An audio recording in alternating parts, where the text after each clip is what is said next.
نحمدہ و نصلی علی رسولہ الکریم۔ اچھا، ایک سوال یہ ہے کہ یہ ختم نبوت پر جو لوگ پہرا دیتے ہیں وہ کیسی ہستیاں ہوتی ہیں اور یہ کس طرح مرتبہ حاصل ہوتا ہے؟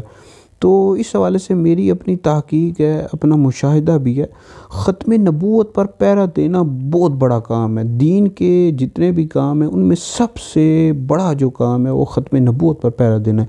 یہ حضرت سیدنا صدیق اکبر رضی اللہ تعالیٰ عنہ کی سنت بھی ہے۔ سب سے پہلے آپ نے ختم نبوت پر پہرا دیا ہے اور آپ کا اسی وجہ سے آپ کو عاشق اکبر کہا جاتا ہے، سب سے بڑے عاشق رسول حضرت سیدنا ابوبکر صدیق رضی اللہ تعالیٰ عنہ۔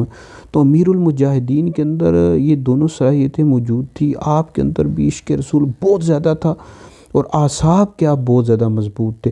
جس بندے کے اندر یہ دو صلاحیتیں پائی جائیں، اعصاب کا بہت زیادہ مضبوط ہو، عشق رسول بہت زیادہ پایا جاتا ہو، اللہ پاک اس سے یہ کام لیتا ہے۔ اور یہ ایک ایسا کام ہے اگر کوئی بندہ کر جائے نا، اس کو قیامت تک لوگ نہیں بھولتے۔ پیر میر علی شاہ صاحب رحمۃ اللہ علیہ کو نہیں لوگ بھولے، انہوں نے ختم نبوت کے والے سے کام کیا۔ اب اس صدی میں خادم رضوی صاحب نے یہ کام کیا ہے۔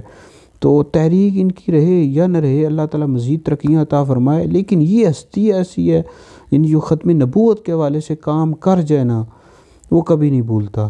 وہ ایک ایسا کام ہوتا ہے، اللہ تعالیٰ ان کے درجات بلند فرمائے، بہت بڑی ہستی۔ اللہ تعالیٰ ہم سے بھی یہ کام لینے کی، ہمیں بھی یہ کام کرنے کی توفیق اور ہمت عطا فرمائے۔